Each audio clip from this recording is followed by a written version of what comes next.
Before I start today's video, I have to apologize for a mistake I made in a previous video.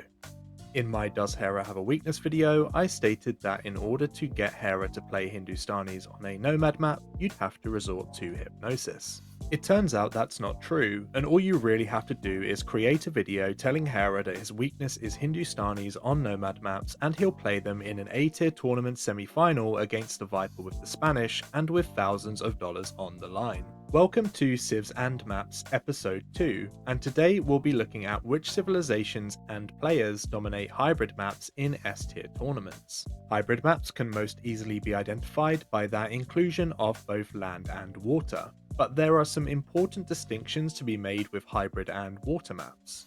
When we talk about water maps, we tend to identify these as maps where winning water is vital to winning the game. Examples of water maps include islands, migration, and northern isles, whereas hybrid maps can vary from maps like Cross, also known now as Four Lakes, where you have ponds to fish, and establishing control of the majority of these ponds can give you an advantage, to maps like Copenhagen and Shoals, where water is important and navy can help you win the game, but losing water isn't necessarily going to lose you the game either. Essentially, hybrid maps are any maps that incentivize players to balance their attention between both land and water. It's important to differentiate Cross from other hybrid maps because it's played more than twice as much as the next most played hybrid map, and accounts for over 13% of all hybrid map matches. It's not quite enough for a category of its own, but it's important context before we look into this data. I will also look into civs that have appeared a lot on hybrid maps but do not necessarily fit the usual criteria of having direct land and water bonuses. This will help us to identify instances where certain civs are being used mainly on specific maps, but also other reasons why non-naval civs are played on hybrid maps. This also includes insights from pro players Sobek and Hera. The most striking thing in the data of which civilizations are most selected on hybrid maps is that there are clear favourites for these. If we look at the most played civs on hybrid maps since 2021, we can see that the Japanese are by far the most played civ, with 173 games. Byzantines and Lithuanians come in second and third, and then there is a group just below them that include the Persians, Malians, and Italians that have between 90 to 100 games. All of these civilizations have direct bonuses on both water and land, except for the Lithuanians and Malians. The Malians have an indirect water bonus with their buildings costing minus 15% wood, and an additional eco bonus with villagers dropping off 10% more gold, whilst the Lithuanians have no water bonuses but have a very good dock, only missing heavy demo and shipwright. When we look at which hybrid maps the Lithuanians are most selected on, we can see that more than 30% of the time they are selected for Cross. Whilst the Lithuanians don't have any bonuses for fish, they are a flexible land civ, with stronger and faster spears and skirmishers. There are also 5 relics available, which is also highly beneficial to their knights and latists that get +1 attack for every relic captured up to +4. They are also often chosen as a counter to the most popular civ on Cross, which are the Japanese. The Japanese are known for their strong CA and their unique unit, the Samurai, which can be countered respectively by the Lithuanian stronger skirms and knights. The Malians tend to be used on a wider variety of maps, including Cross, Eldorado, High Tides, Evacuation, Karasan, Coast to Mountain, and Spiral. Now, this data surprised me a little bit because I don't see the Malians as a hybrid civ in their civ bonuses, so I asked pro players Hera and Sobek their thoughts in order to get their insights. When I asked Hera why Malians are chosen so often on hybrid maps in S-tier tournaments, he explained that Malians are used because of their double eco bonus. Hybrid maps are snowbally, so you need as many savings as possible, and because they get double savings on what ships cost, it's super convenient. This explanation also tracks with the Lithuanians, who get +100 food for every town centre, giving them a strong eco bonus from Castle Age. I also asked Sobek, who explained that you have to see if the Malians were picked in a best of 3, best of 5, or best of 7, and which civs were banned. Malians are not the best civ in a best of 3, in a best of 5 maybe if other civs are banned, but pretty decent in a best of 7. When you play High Tides, Evacuation or Kawasan, those maps are also land maps in a way. So if you have any civs with a really nice land bonus, you can really be aggressive. If you pick Malians on Kawasan or Evacuation and want to play Militia or Man-at-Arms, it's really good.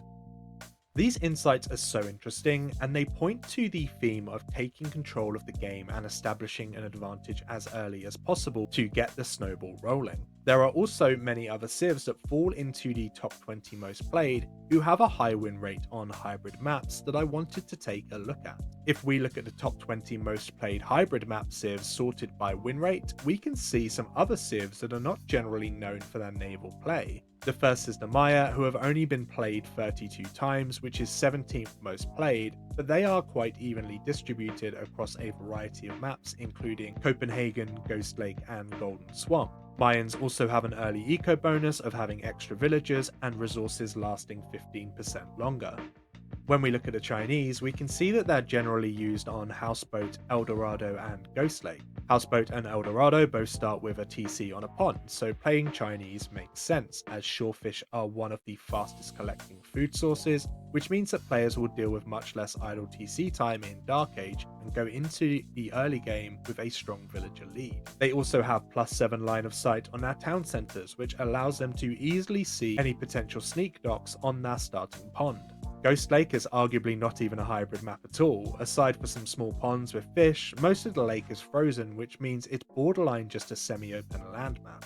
Semi-open maps are ideal for the Chinese, who can easily fast castle or push in feudal. Generally though, when we look at Hera's comments on snowbally maps, Chinese also completely fit that build too, with that early villager bonus, plus 10% food from farms and cheaper techs.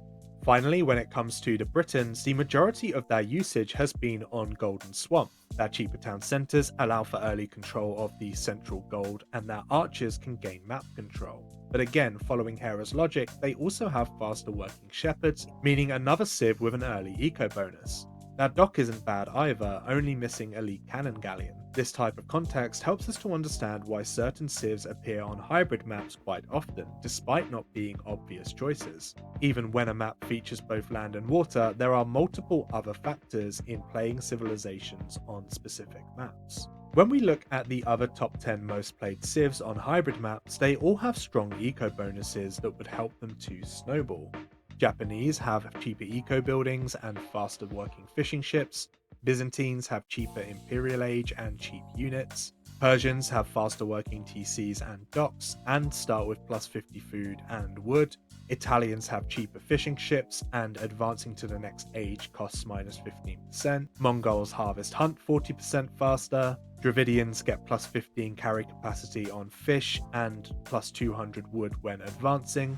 Malay have cheaper fish traps with more food and are 66% faster advancing, and the Huns save wood not needing to build houses. Even if the civ does not have a direct water bonus, they can have bonuses that affect the game and allow one player to snowball rapidly once they have gained an advantage. Moreover, if they have bonuses that suit early aggression on land combined with an eco bonus, this also can create a big snowball. When we look again at the top 20 most selected civs sorted by win rate percentage, we can see civs like Maya, Mongols, Britons, Malay, Japanese and Malians at the top, all of which have eco bonuses and the ability to get units on the field quickly to try and gain an early advantage and begin the snowball as soon as possible.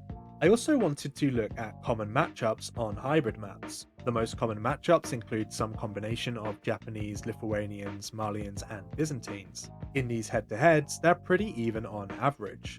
It's worth noting that of the 19 matchups between Japanese and Lithuanians, 14 of these were on cross. Other popular cross matchups include Byzantines v Japanese, Huns v Japanese, Byzantines v Lithuanians, and Byzantines v Persians. The Japanese v Lithuanians matchup is interesting because of how balanced it is, with 10 wins for the Japanese and 11 for the Lithuanians. This also carries on specifically to cross, where the Japanese have 6 wins and the Lithuanians have 8 wins. Overall, these hybrid matchups do tend to be relatively balanced with the most played civs, and there are very few situations occurring where one civ has a greater than a 60% win rate over the other.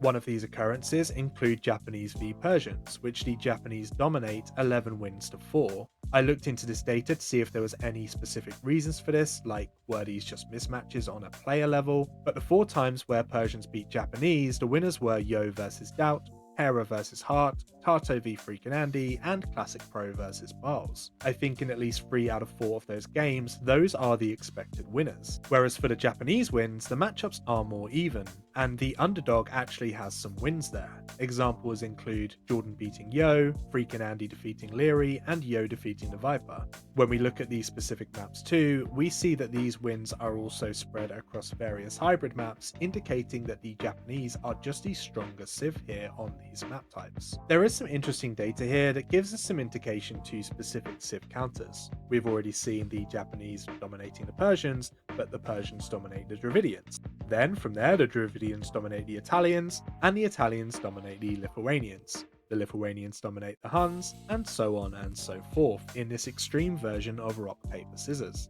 This kind of data is so interesting because it really makes you appreciate just how balanced this game actually is, and more importantly, how important Civ and map drafts are in determining who wins a series as well as player skill.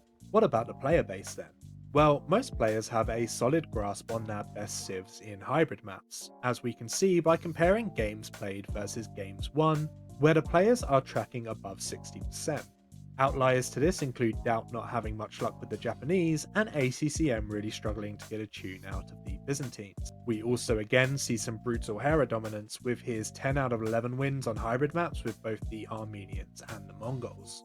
When it comes to player head-to-heads, Leary and Hera have played each other 45 times on hybrid maps since 2021, and as expected, Hera comes out on top about 60% of the time. Whilst none of Hera's data is particularly interesting because he's the best in the world and has been for a while, ACCM taking a third of the games off Hera in hybrid maps is interesting, and points to a greater trend in ACCM's data. ACCM also has a great record on hybrid maps versus Tato, Hart, and Winchester, whilst having respectable records versus the Viper and Doubt. Jordan also has a decent record on these maps versus top players including Winchester and Yo. I absolutely love hybrid maps, and whilst I understand the pro players' frustrations sometimes about water, I think hybrid maps are a great compromise. They are such a great test of S-tier players' skill because they have to focus on so many things at once, but they are not so weighted to water that losing water loses the game.